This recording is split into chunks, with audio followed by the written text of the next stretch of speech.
Vous avez entendu cette nouvelle, évidemment, dans le bulletin de nouvelles.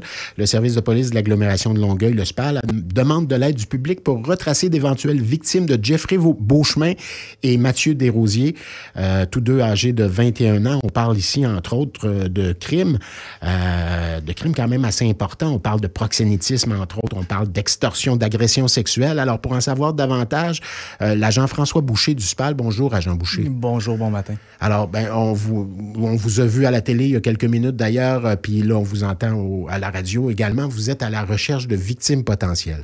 C'est exactement le motif ce matin de notre sortie médiatique. Il y a déjà eu des dénonciations qui ont été faites, là, ce qui a mené là, justement à cette enquête, à ce projet-là, qui s'est échelonné sur plusieurs mois. À ce moment-ci, on est en mesure de prétendre, de croire qu'il pourrait y avoir d'autres victimes qui n'ont pas encore dénoncé, qui ne se sont pas exposées. Il y en avait déjà beaucoup de victimes? Il y a quelques victimes. Puis vous comprendrez que dans une situation d'exploitation sexuelle, notre première mission, c'est de préserver justement l'intégrité et de façon anonyme le plus possible toute personne qui dénoncerait. On assure un suivi. On a une équipe justement qui est dédiée là, en intervention et soutien aux victimes d'exploitation sexuelle. On offre plusieurs services, on les prend en main, on les prend en charge, on les soutient également. Donc, on tient vraiment à préserver leur intégrité, toute identification. Mais on parle de victimes mineures dans bien des cas? Dans plusieurs cas, c'est mineur. Dans ce cas-ci, là, dans ce projet-ci, on parle de ce qui nous a été rapporté jusqu'ici des victimes majeures, mais on n'écarte pas d'autres possibilités. Alors, ces deux hommes-là, ce que je lisais de la nouvelle en question, c'est ici à Longueuil. Ils ont été arrêtés à Longueuil. Ce sont deux hommes de Longueuil, mais également à Québec aussi. Il y a des liens à faire là, avec la ville de Québec, entre autres, et on cherche à explorer est-ce qu'il y a d'autres régions dans la province là, qui auraient pu être touchées en fait là, par les activités d'exploitation sexuelle de ces deux individus-là. On est en lien avec nos collègues de Québec présentement. Et par cette sortie médiatique-là, on cherche à voir justement est-ce qu'il y aurait d'autres victimes. On sait que les éléments ont été initiés, les premiers contacts via les réseaux sociaux. Donc, ça peut être vraiment là, à la hauteur de la province. Sur plusieurs années que ça se déroule, il y a 21 ans, c'est relativement jeune, mais ont-ils commencé alors qu'ils étaient mineurs à exercer ce genre de crime-là, à faire ce genre de crime-là? C'est un élément qu'on va chercher à préciser, à établir là, au cours de l'enquête qui, mentionnons-le, se poursuit. Les deux individus présentement sont incarcérés, sont détenus.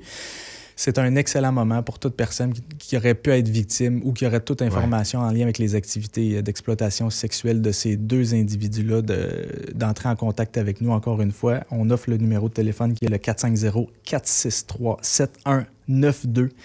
La communication par téléphone peut se faire à tout moment. S'il n'y a pas de quelqu'un au bout du fil, on peut facilement laisser un message et un retour va être fait rapidement. Donc, je répète le numéro de téléphone, 450-463-7192. On parle de crimes quand même très sérieux. Est-ce qu'ils sont reliés à des groupes criminalisés? Pour le moment, il n'y a pas de lien à faire avec d'autres groupes, d'autres réseaux. Ça semble vraiment circonscrit par leur propre activité. Les individus n'étaient pas connus en d'autres matières d'activités criminelles par le service de police. Bon, il y a eu perquisition. Ce que la nouvelle dit aussi, est-ce qu'on a trouvé des choses, du matériel? On sera en mesure de le démontrer. Ça, c'est des éléments qui seront présentés là, comme éléments de preuve ou en soutien là, au niveau du dossier qu'on a soumis puis qu'on va continuer d'alimenter là, au cours des prochains jours, des prochaines semaines, même des prochains mois. Encore une fois, là, à tout moment, on invite toute victime ou personne là, qui aurait des éléments pertinents à nous offrir. Vraiment, le témoignage de chacune de ces femmes-là est vraiment important. Puis voire crucial aussi. Oui, autant pour protéger d'autres filles que de nous aider à faire avancer l'enquête et à vraiment étoffer là, les éléments qu'on a présentement. Voilà, donc je répète le numéro de téléphone 450-463-7192. On a leurs photos sur notre site internet fm1033.ca, sur le site du SPAL et également longueuil.québec, puis vous allez vers le SPAL pour voir les photos. Puis elles circulent quand même pas mal dans les journaux, d'ailleurs, ce matin aussi. Oui, sur les réseaux sociaux, là, la page Facebook, on l'a lancée sur X aussi. Voilà. Agent François Boucher, porte-parole du SPAL, merci infiniment. Merci à vous. À une prochaine.